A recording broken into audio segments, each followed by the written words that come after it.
Regiment के प्रदेश अध्यक्ष सोनवानी जी क्या कहना चाहेंगे? ये जो सरकार की नीति है उसके लिए क्या कहना चाहेंगे? आज हमन नट्टी गांव में आंदोलन जो होते 85 घर तोड़ के विधायक कॉलोनी बनाए के जो सरकार के जो मंशा है और ओकर विरोध में गांव वाले मन यहाँ आंदोलन में बैठे थे। अगर समर्थन में आज हमन आए हैं और जहाँ तक मैं गांव वाले मन से अभी बात करें 1-1.5 घंटे से, तो मतलब यही समझ में आई थी कि भारतीय संविधान के अधिनियम विस्थापन और व्यवस्थापन की प्रक्रिया है। 1984 विस्थापन के अधिनियम ये बोलते संविधान के अंतर्गत कि किसी भी गांव को उजाड़ने से पहले या किसी भी बस्ती को उजाड़ने से पहले उस गांव में रहने वाले लोगों के हितों के अधिकारों की रक्षा के लिए आपने क्या कानून बनाया।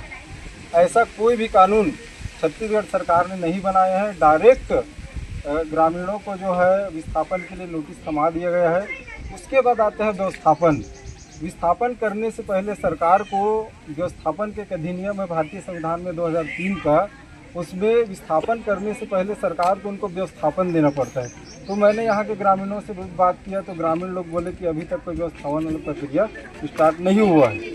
भारतीय संविधान में एक और अधिनियम है आर्टिकल 13(3) भाग का, आर्टिकल 13 भाग 3 का जिसमें ग्राम पंचायत को ये अधिकार है वो ग्राम सभा में बैठक करके प्रस्ताव पारित करे। और मैंने अभी पूछा हूँ गाँव वाले से तो उन्होंने कहा कि ग्राम पंचायत में प्रस्ताव पारित हो गया है ग्राम सभा में, और उसका जो प्रस्ताव होता है उसको न राष्ट्रपति काट सकते हैं, न प्रधानमंत्री काट सकते हैं, न सुप्रीम कोर्ट का कोई जज उसको काट सकते हैं। तो इतने बड़े अधिकार होने के बाद भी और प्रस्ताव पारित करने के बाद भी अगर ग्रामीणों के साथ में इस प्रकार के अत्याचार हो रहा है तो मैं ये समझता हूँ कि ये सरकार का बहुत ही खतरनाक रवैया है।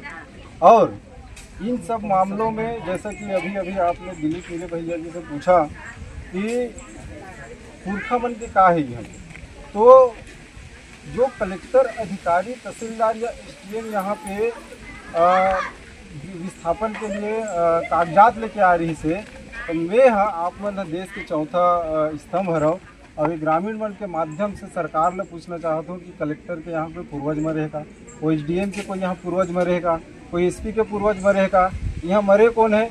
हमारे तुहर पूर्वज यहाँ मरे है। यहाँ हमारे तुहर पूर्वज से पार्टी दबे है पार्टी। और आज जो जमीन ल खोद के देख लो यहाँ के हमारे पूर्वज बन के पार्टी है निकल ही, और वो है कही कि ये ज़मीन ला हम लोग खाली नहीं करना है, ये ज़मीन के मालिक हमन है।